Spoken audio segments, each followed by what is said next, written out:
Buenos días, mis queridos alumnos. Vamos a continuar con nuestras clases virtuales. Hoy hablaremos sobre un tema muy bonito que es el prerrenacimiento, pero en especial sobre la Celestina, ¿ya? La Celestina. Nuestro contenido importante de la Celestina es exactamente al saber que pertenece a la literatura universal, época, Edad Media y Renacimiento. Obra emblemática de la literatura española.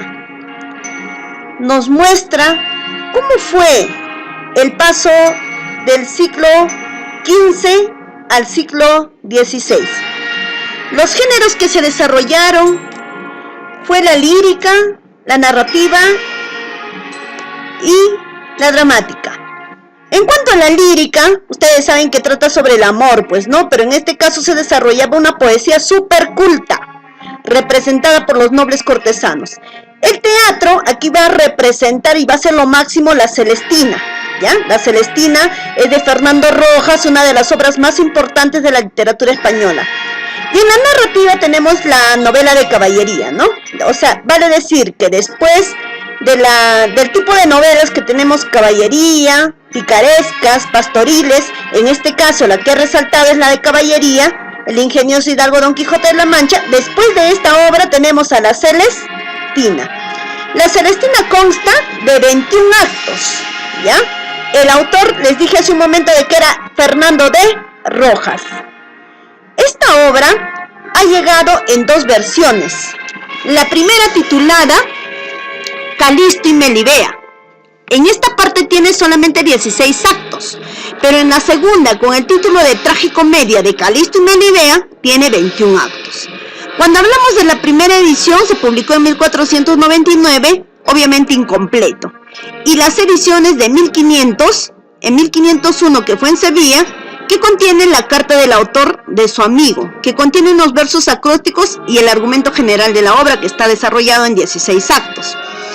Explica cómo debe leerse los acrósticos, y las 5 ediciones en 1502, que llevan el nombre definitivo de Tragicomedia de Calisto y Melibea, en las que se añade un prólogo y aparecen 21 actos en la modificación de algunos pasajes.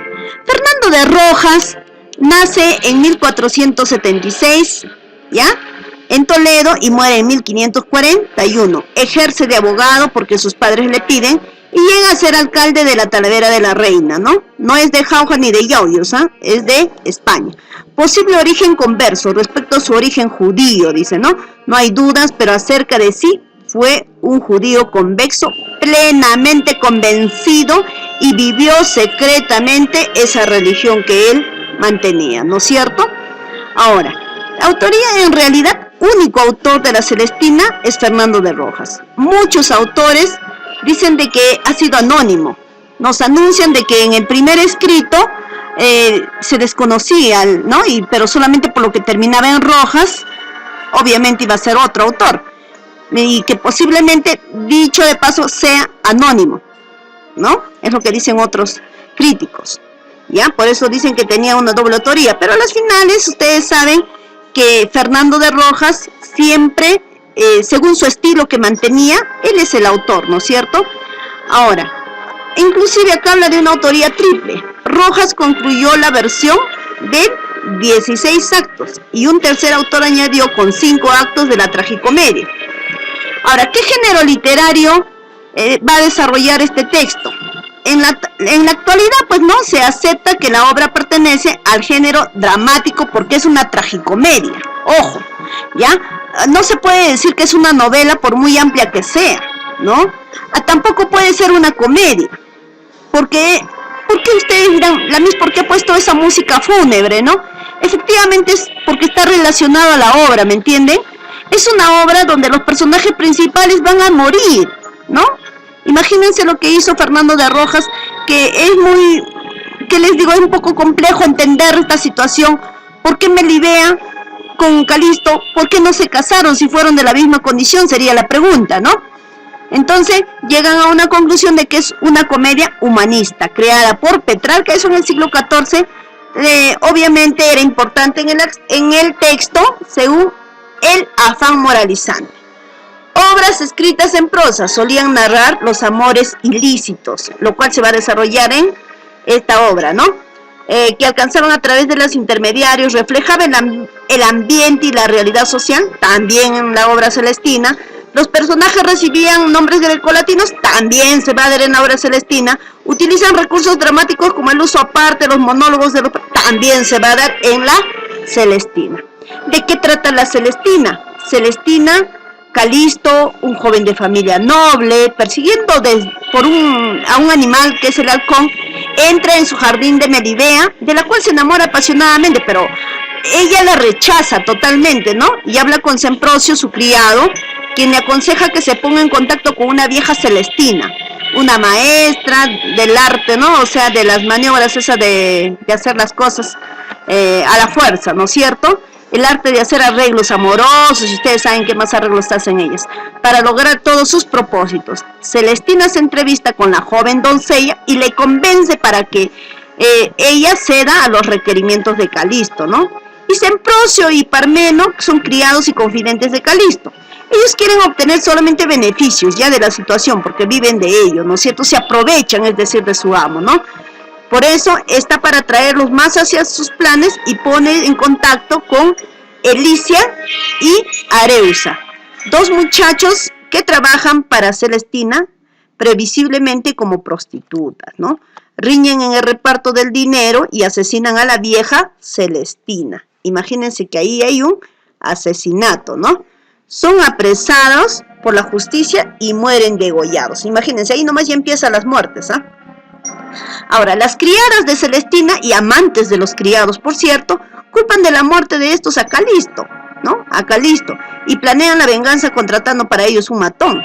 Y una noche, estando Calisto en el jardín de Melibea, oye ruidos de pelea en la calle, es decir, de los matones y los criados, pues, ¿no?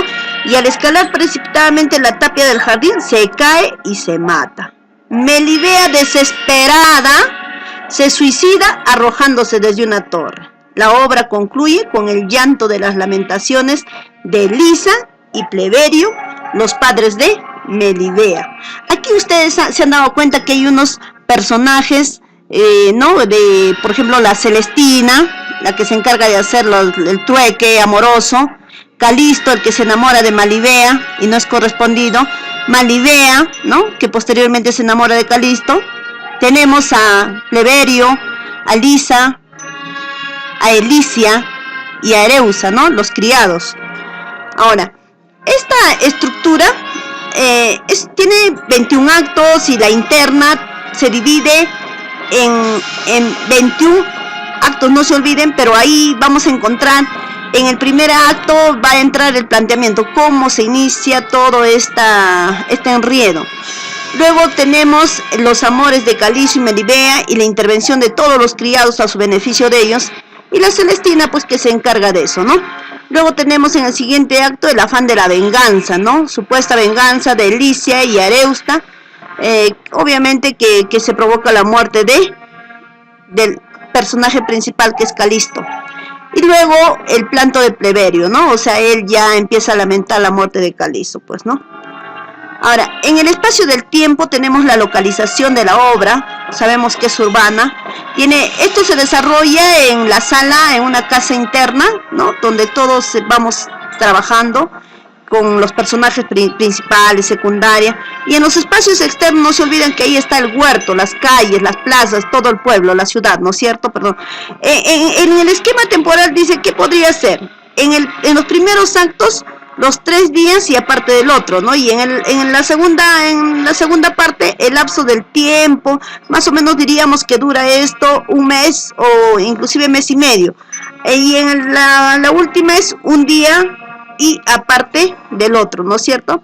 Aquí en los personajes, nuevamente vamos a inundar un poquito, no se olvidan que hay un encuentro, ¿no? Un trabajo de entre los bajos y los grandes, o los amos y los criados. Es como decir que la pobreza y la riqueza, ¿no? Celestina es el vínculo de unión entre estos dos personajes, y los señores son los que encartan la decadencia de los valores, ¿no? O sea, simplemente el amor carnal. Los siervos no son leales, siempre mienten, siempre engañan, porque buscan su propio interés, ¿me entienden? Solamente les interesa el dinero, más no les interesa su amo. Todos los personajes, ¿cómo son? Egoístas. ¿Qué cosa utilizan? Un medio para lograr sus fines, su riqueza, su placer. Y los personajes, toditos son arrastrados por las pasiones de lujuria, codicia, venganza, ¿no?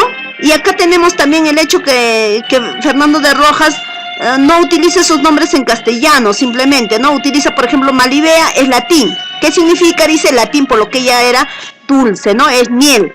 Calisto es su inicio es de griego, que significa hermoso, por lo guapo que él era, ¿no? El pleberio es un latino plebis, que significa pueblo, él representa todo el pueblo, ¿no? En toda la obra aparecen 14 personajes individualizados que tienen características propias.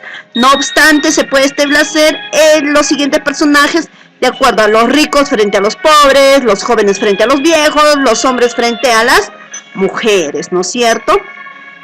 Acá, cuando Calixto, ¿cómo era Calixto? Era un joven caprichoso, un cristiano, ¿no? Lo que muestra, ¿qué cosa dice? La pasión amorosa, el amor carnal, el amor cortés. Representa el capricho, el egoísmo, la obsesión, ¿no? El enamoramiento. Y a Melibea, ¿cómo le denominó? Como un amor mundano, como un loco amor, mas no la quería para el matrimonio, ojo.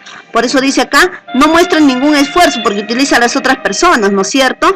Y Malibea, al principio ustedes saben que ella es una joven ingenua, como decía, dulce, ¿no? Idealista, dulce. Y luego aparece con carácter práctico, ¿no? Desde el inicio rechaza a Calisto, pero el amor ilícito, hasta caer y después pues en las artes mágicas de la Celestina, ¿no? Y luego viene a ser, ella quiere seguir manteniendo esa relación por mantener una buena fama, ¿no es cierto? Entonces acá Melibea, en el acto primero, por ejemplo, hay una partecita donde encaja y Calisto dice, ¿no? Comienzo por los cabellos. ¿Ves tú las madejas de oro, delgado que hilan a la Arabia? Más lindos son y no resplandecen menos, ¿no? Y entonces así se va desarrollando lo que va escribiendo la Melibea acá, y sin embargo, dice más adelante, Elicia nos da presente como la mujer vulgar y de un modo mucho más idealizado, ¿no es cierto? Elicia, que aquella hermosura por una moneda se compra en la tienda, por cierto, que conozco yo en la calle, donde ella vive 4 doncellas en quien Dios más repartió su gracia, que no en Melibea, que si algo tiene de hermosura es por buenas ropas que lleva, ponerlas a un palo también diréis que es gentil. No, o sea, es por envidia, ¿eh? Lo que ellos dicen es por envidia, ¿no? Entonces acá lo que viene a ser la Celestina, los criados, todo acá tenemos pues la cara de lo medieval, en cierto, ¿no? Es la cara de lo medieval, lo que ellos podrían deducir como muchas otras pasiones que eran solamente carnales, no se olvide. Acá los criados, ¿no? Los criados representan junto a Celestina un matiz medieval y vulgar.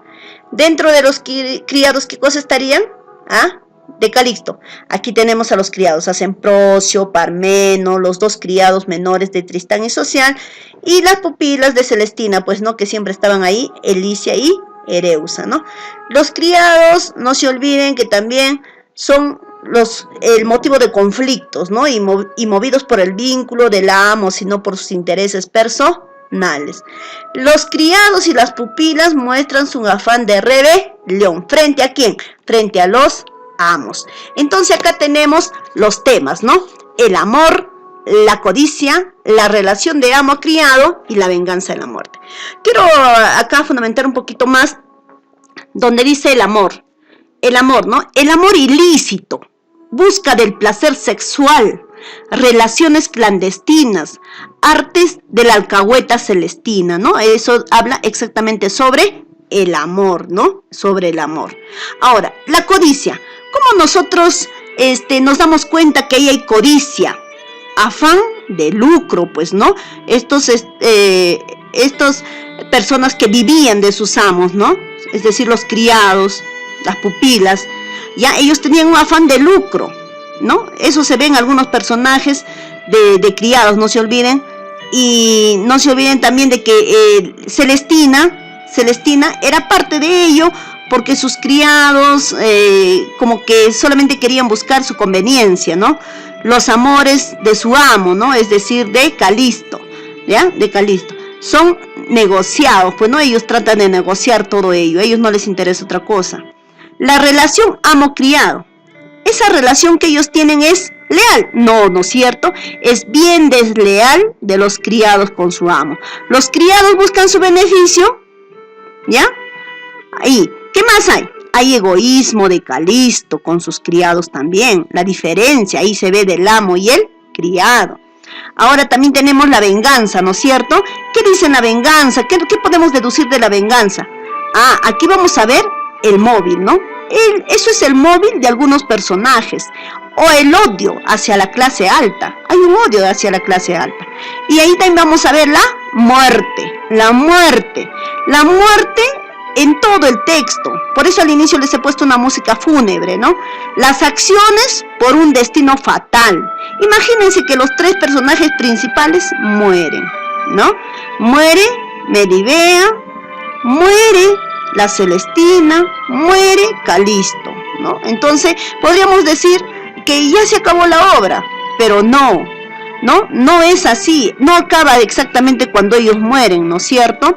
Entonces acá, ¿de qué trata? Entonces todos estos temas va a tratar de la enfermedad del amor. ¿Por qué? Porque hay una parodia del amor cortés, ¿no? ¿En qué acaba? En la búsqueda del egoísmo, del placer sexual, y todo ello denominado el carpe diem. No se olviden que ahí el dinero, enriquecimiento, ¿no? Lo que ellos buscaban, ¿qué cosa era? El dinero, ¿no?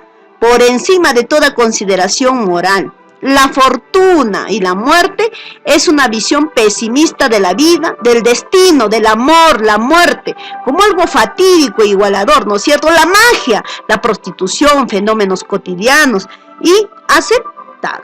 Entonces, ¿qué estilo utiliza esta obra? Si tenemos una alternancia de registros, ¿no es cierto? El lenguaje culto, el lenguaje popular, el lenguaje obsceno, las alusiones eruditas, ¿no?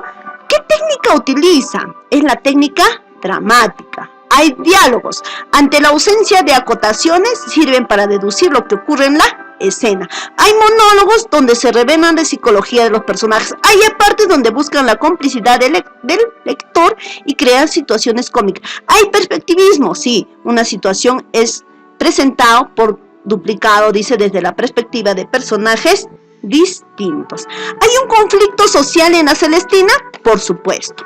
En la Celestina dice, los pobres, los criados apetecen la riqueza, anhelan la felicidad, anhelan el bienestar.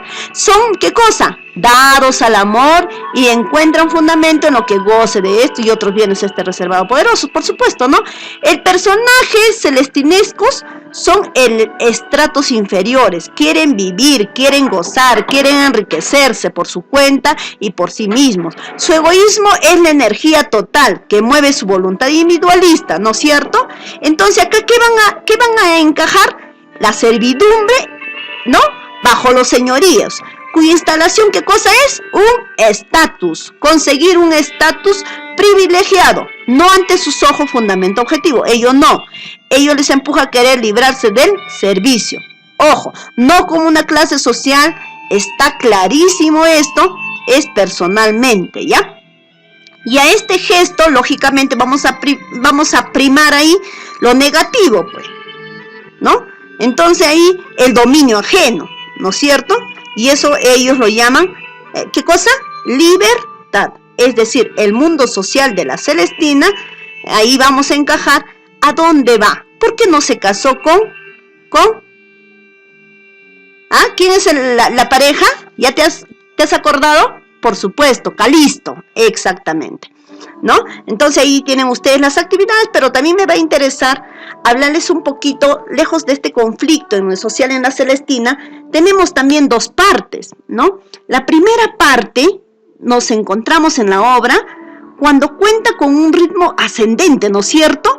Los dos enamorados van encontrándose, superando los obstáculos por el camino para poder llevar a cabo una relación amorosa. Aquí cuenta el autor que hace una definición inclusive de los personajes, con sus vicios, sus virtudes, con lo que destacan. Ahí vemos la avaricia de los criados, de la alcahueta, así como el amor descontrolado, que es peligroso, que viven los protagonistas, ¿no es cierto? La intervención de Celestina y los criados muertos, ¿ya? Criados muertos. Entonces, eso es en la primera noche de amor. ¿Qué se ve en la segunda parte? A diferencia de la primera, pues esta segunda parte es descendente. Ojo, que mientras la primera parte es ascendente, esta segunda parte ya es descendente. Es como el trama se precipita hacia la tragedia, ¿no? En una vorágine incontrolable. Inicia en el acto 12, cuando asesinan al alcahueta. No se olviden, asesinan al alcahueta y por tanto el personaje de la muerte constante. En el primer acto, donde tiene lugar la noche de pasión carnal entre los dos amantes, algo que concurre en el capítulo 19 y que coincide con la muerte de Calisto. Ahí va la muerte de Calisto, la venganza en la segunda noche de amor, la muerte de Calisto y el suicidio de Melibea. En esta segunda parte inicia, no se olviden, en el acto 12, cuando asesinan al alcahueta y por tanto el presagio de la muerte. La noche de la posición carnal entre los dos amantes. No se olviden que en el capítulo 19 coincide con la muerte de Calisto y final de la Celestina. En el final de la obra nos encontramos con un monólogo del plebeyo, en el que concluye que la muerte ha terminado, ¿no? El vencimiento al amor. Un final totalmente trágico, ¿no? Entonces luego ahí tenemos las actividades. Yo te pido que escuches las veces que te es posible para poder entender a lo mejor posibilidad de poder desarrollar tus actividades hechos en casa. Un abrazo muy fuerte.